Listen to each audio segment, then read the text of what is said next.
دي مش معلقة، دي ما ينفعش تتحط، ولا دي ينفع تتحط.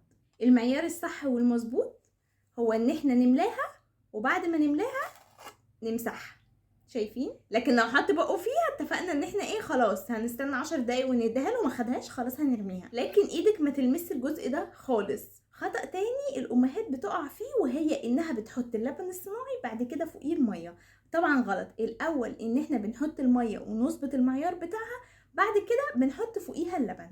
الببرونه بتغسليها بالصابون بتاع المواعين عادي، البريل او ايا كان النوع اللي انت بتستخدميه، ولكن خففيه بميه جدا، خليه مخفف قوي، عشان لو حطيتيه كده مركز من الازازه هيفضل مدي طعم وريحه في الببرونه. فانت المفروض تخففيه بره بشويه ميه ايا كان نوعه وتستخدميه هنا. خصصي ليفه او سبونشه تغسلي بيها الببرونه او بالفرشه دي. اهم حاجه تكون حاجه خاصه بالببرونه بس، ما تغسليش بيها حاجه تانية. اكبر خطأ ممكن